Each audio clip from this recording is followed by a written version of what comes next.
미국 시장 그리고 암호화폐 시장 함께 알아보겠습니다. 오늘도 더드림 에센스의 정혜성 전문가 함께 하겠습니다. 안녕하세요.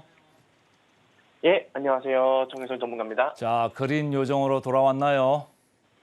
네, 오늘 시장은 다행히 상승을 하면서 잘 마감을 했습니다. 다행히 그린 요정으로 돌아왔고요. 자, 다우지수 같은 경우에는 1.58%, 그리고 나스닥 같은 경우에는 1.16%, S&P 500 1.2% 이제 상승을 하면서 이제 3대 지수 모두 상승 마감을 했고요. 자, 업종별로 보시면은 무난하게 대부분 올랐지만은 이제 테슬라가 5% 가까이 빠진 모습을 볼 수가 있습니다. 반도체 쪽도 이제 엔비디아랑 퀄컴을 제외하고는 좀 부진한 모습을 보여줬고요. 자, 오늘 시장 같은 경우에는 이제 그동안에 악재가 이미 선반영됐다는 이런 인식도 있었고, 그리고 이번 주에 예정되어 있는 이 11월 FOMC 회의, 그리고 고용 보고서, 그리고 애플의 실적 발표까지 이런 굵직한 이벤트들이 좀 있다 보니까 시장 반등을 좀 기대를 하면서 저가 매수세에 좀 힘입어서 상승을 했다고 보시면 되겠습니다. 자, 여기에다가 이 주말 동안 이스라엘과 하마스 전쟁이 좀 격화가 될 것 같아서 지난주 금요일 날 이제 시장이 하방 압력을 받았던 것도 있었는데 생각보다 조용했죠. 주말 동안 그런 부분들도 오늘 시장에 영향을 미쳤다는 거 참고하시면 될 것 같고요. 자, 국채 시장에 좀 영향을 미칠 걸로 예상이 됐던 이 미국 재무부의 4분기 차입 계획도 예상보다 좀 크게 줄어들면서 시장 상승을 견인을 했습니다. 오늘 재무부는 이번 10월에서 12월 이 4분기에 채권 발행 규모를 7,760억 달러로 계획하고 있다고 발표를 했는데, 이거는 이제 JP 모건이 예상을 했던 8천억 달러보다도 적었고, 그리고 저번 3분기에 발행했던 1조 100달러보다도 훨씬 적은 규모였습니다. 그동안 시장에서는 이 미국이 재정 적자 때문에 국채 발행 물량이 이제 급증할 거라고 이제 이런 전망이 강했는데, 오늘 예상을 밑도는 규모가 발표가 되면서 국채 금리 급등세도 이제 진정이 될 거라는 관측이 같이 나와졌다라고 보시면 되겠습니다. 자, 다만 이제 시장의 압박을 계속 주고 있는 건 이제 지정 확정 리스크죠. 이 주말 동안에는 좀 조용하기는 했지만은 이제 평일 첫날부터 바로 공격적인 모습을 보여준 이 네타냐후 총리인데, 이 오늘 네타냐후 총리가 가자 지구에는 이제 휴전이 없을 것이라면서 이 국제사회의 휴전 요구에 응하지 않을 거라고 강하게 선을 그었습니다. 저번 주에 이 유엔 안보리 회의에서 이스라엘에게 공격을 중단하라고 요구를 했었는데, 여기에서도 좀 강하게 반발을 했었잖아요.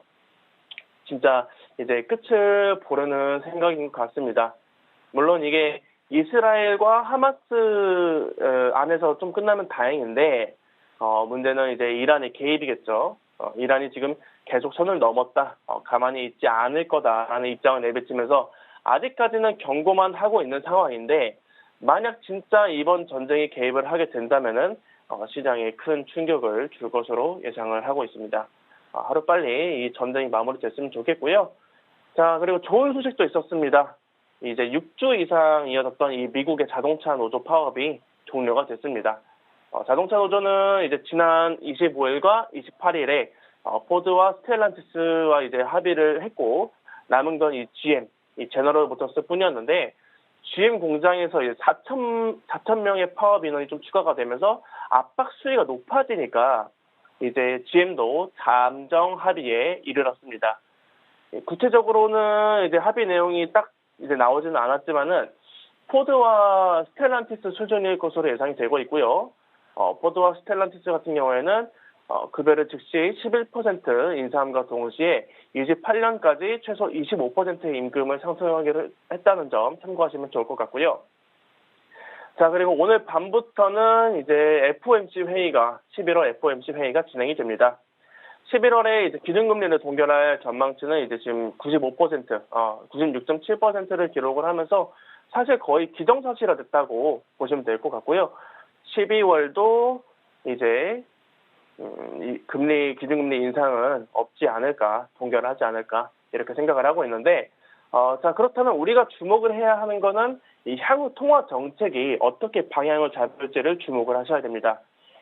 제롬 파월 의장이 이제 FOMC 회의 이후에 기자회견에서 최근 국채 금리가 오르는 점, 그리고 고용이나 물가에 대해 어떻게 말하는지를 보면은 금리를 인하하는 시기를 좀 당길 수가 있을지 아니면 더 늦춰질지를 미리 예상을 해볼 수가 있으니까 파월의 발언에 주목을 해보면 좋겠다라는 말씀까지 전달을 해드리도록 하겠습니다. 어제도 제가 말씀을 드렸습니다만은 미국의 GDP하고 한국의 GDP 이렇게 보면은 어느 나라가 개발도상국 쪽인지 선진국 쪽인지 모를 정도 지금 역전이 돼 있는 가운데 미국의 자동차 노조에서 지금 임금 인상률을 10%까지 이렇게 가져간다고 하니까 뭐 포드고 제너럴 모터고 다 주가가 안 좋은 가운데 테슬라도 참 안 좋았죠. 어제 전체적으로 특징주를 좀 봐야 되는데 말이죠. 빅테크나 뭐 그동안 낙폭이 심했던 주식들 대다수가 올랐습니다만 테슬라는 예외였어요. 네, 맞습니다. 테슬라가 어제 좀 많이 빠졌는데, 지금 테슬라 같은 경우에는 이제 중국에서 판매되는 이 일부 모델의 가격을 인상했다라는 이슈가 있었습니다. 테슬라는 저번 주 이제 7일에 웨이버를 통해 가지고 모델 Y, 이 모델 Y 가격을 14,000위안, 하나로 치면은 260만 원 정도를 인상한다고 발표를 했는데요. 갑자기 가격을 이렇게 인상한 이유에 대해서는 아무 말도 없었습니다. 그래서 시장에서는 그냥 그저 이제 원가 때문에 가격을 인상했다라고 보고 있는데 일부 소비자들은 이런 테슬라의 가격 정책 때문에 지금 불만이 커지고 있습니다. 테슬라가 지금 올해만 벌써 이제 6번째 가격을 조정하는 모습을 이렇게 보여주고 있는데 이런 가격 정책이 이제 다른 전기차 업체들에게도 연쇄적으로 영향을 주지 않겠냐. 그리고 다른 전기차 업체들도 이번에 또 인상을 한 거 아니냐는 우려를 키우고 있기 때문인 걸로 보입니다. 물론 테슬라 입장에서도 보면은 실적을 위해 가지고 가격을 살짝씩 조정을 하는 게 맞다고는 생각을 하는데 이 중국 토종 업체들이 지금 이제 날뛰고 있는 상황에서 이런 가격 정책이 어떤 영향을 줄지는 지켜봐야겠고요. 그리고 오늘 테슬라 가격이 하락한 데에는 이런 직접적인 이슈보다는 간접적인 이슈의 영향이 컸습니다. 바로 이 파나소닉이 실적을 발표를 하면서 테슬라의 주가 하락을 견인을 했는데요. 파나소닉 같은 경우에는 이제 테슬라의 공급 업체 중 하나인데 이제 지금 전 세계적으로 전기차 수요가 줄어들고 있어가지고 이 전기차 생산 업체들이 어려움을 겪고 있고 그리고 적절한 이 재고 수준을 좀 유지하기 위해서 이번 3분기에 배터리 생산량을 줄였다고 합니다. 자, 여기에다가 이 배터리를 만드는 에너지 사업부의 연간이익 예측을 이제 15% 1,350억 엔에서 1,150억 엔으로 축소를 하기도 했고요. 자, 이번 달 초에 일론 머스크도 말을 하긴 했죠. 이렇게 지금 전 세계가 이 고금리로 인해 가지고 전기차 수요가 줄고 있다. 이렇게 얘기를 했었는데 물론 이게 전기차만의 문제일지는 모르겠는데 어쨌건 지금 전기차 수요가 줄어들고 있다 보니까 향후 전망에 대해서 이제 악영향을 끼칠 것 같다는 우려가 오늘 주가에 반영이 됐다고 보시면 되겠습니다. 자, 그리고 이게 방금 말씀드렸다시피 이게 자동차 문제만은 또 아니더라고요. 이 반도체 쪽에도 이제 영향을 주고 있습니다. 오늘 온세미컨덕터가 이제 3분기 호실적을 발표했음에도 불구하고 이제 22%가량이 빠졌는데 자동차용 반도체 수요가 급감하고 있다는 이유에서였습니다. 이 온세미컨덕터는 이제 오늘 3분기 매출 21억 8천만 달러 그리고 주당 순이익 1.39달러를 기록하면서 예상치인 21억 5천만 달러와 1.34달러를 상회를 했는데요.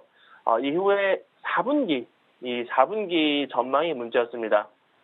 테슬라를 포함해서 지금 주요 자동차 업체들이 고금리로 인해서 이제 수요 둔화를 겪고 있다 보니까 다음 4분기에는 주당 순이익이 1.1달러에서 1.24달러를 이렇게 기록을 할 거라고 전망을 했고 이런 비관적인 전망 때문에 시장에서 오늘 폭락을 맞을 수밖에 없었고 필라델피아 반도체 지수도 크게 빠졌다라고 보시면 되겠습니다. 자, 그리고 오늘 메타도 이슈가 하나 있었죠. 내일부터 이 11월부터 유럽에서 광고가 없는 이 유료 서비스를 도입을 하기로 했습니다. 즉 이제 페이스북이나 인스타그램에서 광고를 보지 않아도 되고 그리고 알고리즘 같은 내 데이터가 광고에도 활용이 되지 않는다는 거죠. 물론 유럽 한정이고요. 가격은 이제 월 15,000원에서 2만 원 정도 사이고요. 이제 사용자와 연결된 모든 계정에 적용을 할 수가 있다고 합니다.